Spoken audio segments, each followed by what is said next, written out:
مومنوں پڑھتے رہو تم اپنے آقا پر درود، ہے فرشتوں کا وظیفہ الصلاۃ والسلام۔ الحمد لله الواحد الغفار، والصلاة والسلام على سيدنا محمد المختار وعلى آله وأصحابه وأزواجه وأهل بيته أجمعين، أما بعد، فأعوذ بالله من الشيطان الرجيم، بسم الله الرحمن الرحيم۔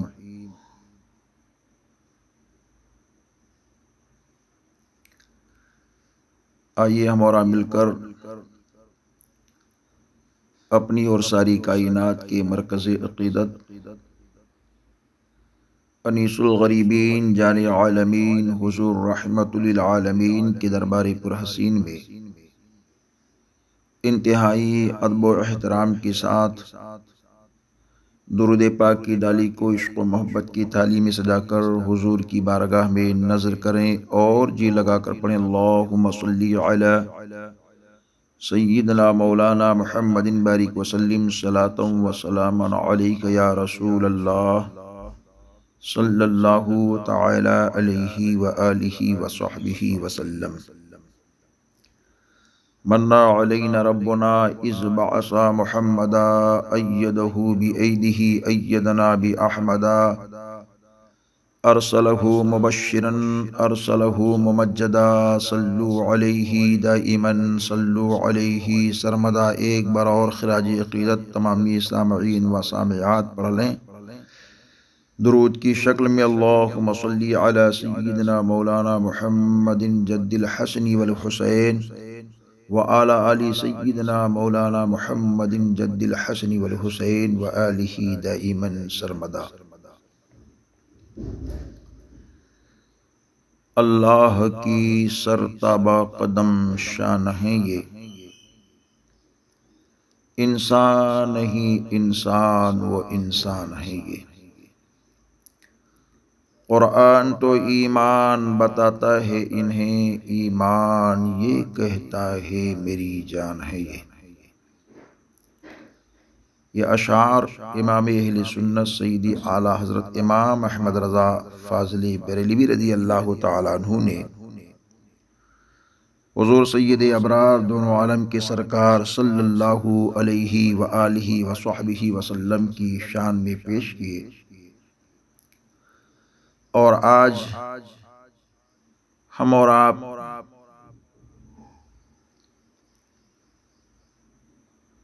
آن لائن ذکر سید الشہداء عم رسول حضرت سیدنا امیر حمزہ رضی اللہ تعالی عنہ اور جنگ احد کے تعلق سے چند باتیں سماعت کر رہے ہیں۔ ہم پہلے جنگ احد کے بارے میں کچھ اہم باتیں بتا رہے ہیں، اسے سماعت کریں۔ معلوم ہونا چاہیے کہ احد ایک پہاڑ کا نام ہے جو مدینہ منورہ سے تقریباً 3 میل کے فاصلے پر ہے۔ چونکہ حق و باطل کا یہ معرکہ اسی پہاڑ کے دامن میں درپیش آیا تھا، اس لیے اس جنگ کو جنگ احد کے نام سے جانا جاتا ہے، اور یہ جنگ غزوہ احد کے نام سے مشہور ہے۔ قرآن مجید کی مختلف آیتوں میں بھی اللہ عز و جل نے اس جنگ کے واقعات کا ذکر فرمایا ہے۔ جنگ احد کا اجمالی واقعہ یہ ہے کہ جنگ بدر میں شکست کھانے پر کفار و مشرکین کو بڑا رنج و الم تھا، اس لیے انہوں نے بدلہ کی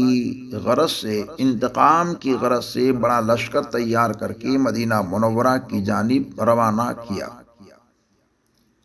جب حضور سید عالم صلی اللہ تعالی علیہ وآلہ وصحبہ وسلم کو خبر ملی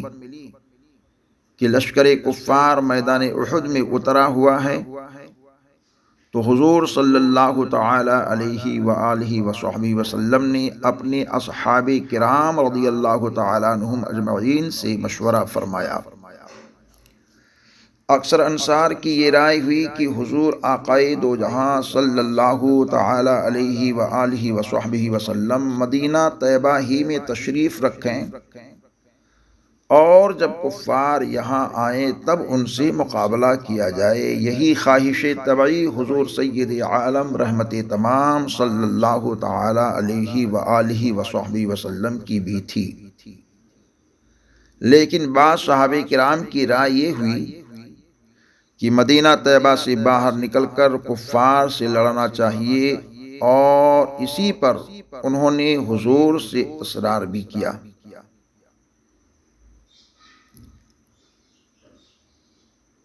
حضور سید عالم صلی اللہ تعالی علیہ وآلہ وصحبہ وسلم اپنے گھر تشریف لے گئے اور اسلحہ زیب تن فرما کر باہر تشریف لائے۔ حضور اقدس صلی اللہ تعالی علیہ وآلہ وصحبہ وسلم کو اس حال میں دیکھ کر ان اصحاب کرام رضی اللہ تعالی عنہم کو ندامت ہوئی، اور انہوں نے عرض کی کہ حضور اقدس صلی اللہ علیہ وسلم کو رائے دینا اور اس پہ اصرار کرنا کہ ہم سے چوک ہوئی، ہمیں معاف فرمایا جائے، اور جو مرضی مبارک ہو سرکار کی وہی کیجیے۔ حضور اقدس صلی اللہ تعالی علیہ وآلہ وصحبہ وسلم نے فرمایا، نبی کے لیے یہ مناسب نہیں کہ ہتھیار پہن کر جنگ سے پہلے اتار دے۔ مشرکین میدان احد میں بدھ یا جمعرات کو پہنچے تھے، اور حضور اقدس صلی اللہ تعالی علیہ وآلہ وصحبہ وسلم نے جمعۃ المبارکہ کے دن بعد نماز جمعہ ایک انصاری کی نماز جنازہ پڑھ کر احد کی طرف روانہ ہونے کے لیے لشکر تیار کیا، اور 15 شوال 3 ہجری بروز سنیچر میدان احد سرکار لشکر کے ساتھ تشریف فرما ہوئے، اور اسی احد کے دامن میں جنگ ہوئی جس میں 70 صحابہ کرام رضی اللہ تعالی عنہم اجمعین نے جام شہادت نوش فرمایا، جن میں سے 4 مہاجر اور 66 انصار صحابہ تھے۔ اسی جنگ میں سید الشہداء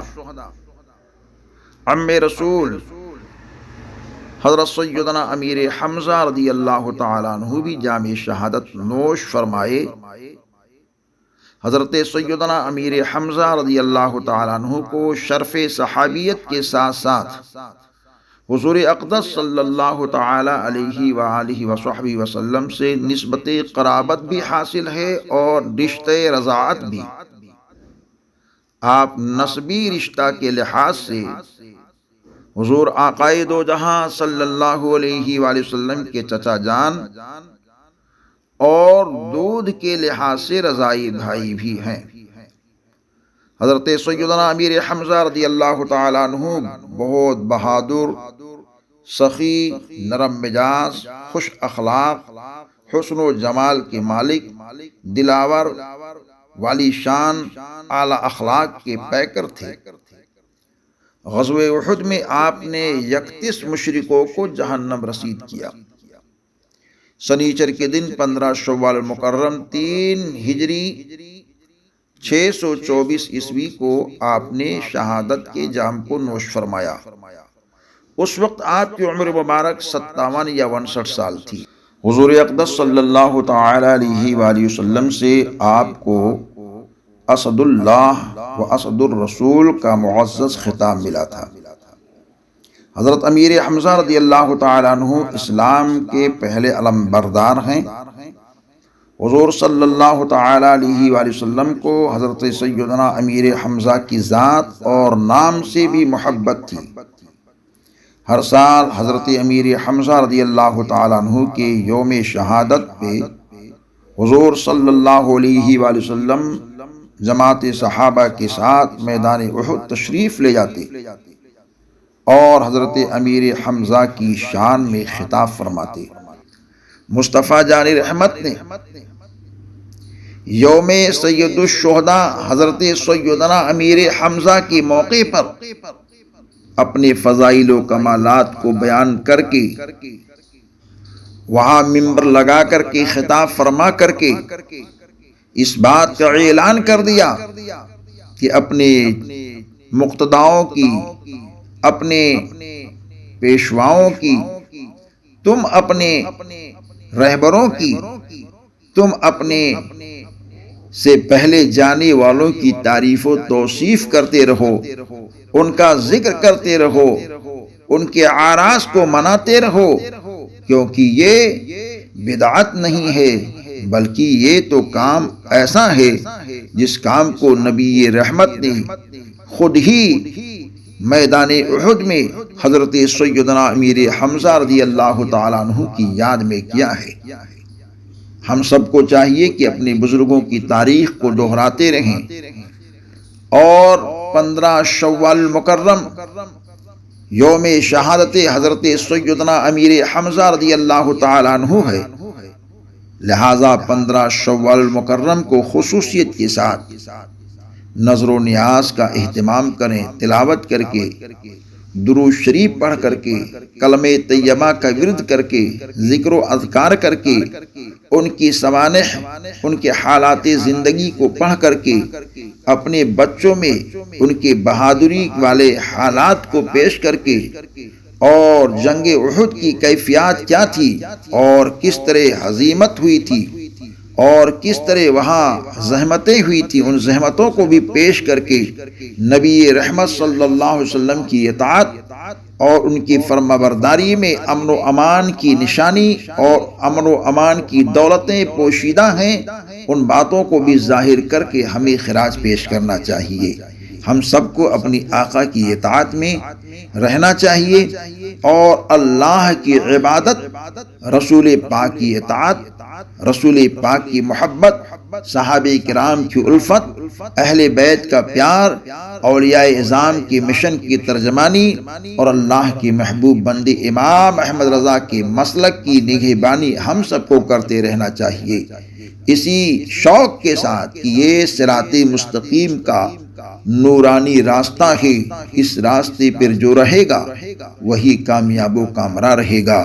دعا ہے اللہ تبارک و تعالی ہم سب کو صحیح طور پر بزرگوں کی یادیں کرنے اور ان کی بارگاہوں سے فیض حاصل کرنے کی توفیق نصیب فرمائے۔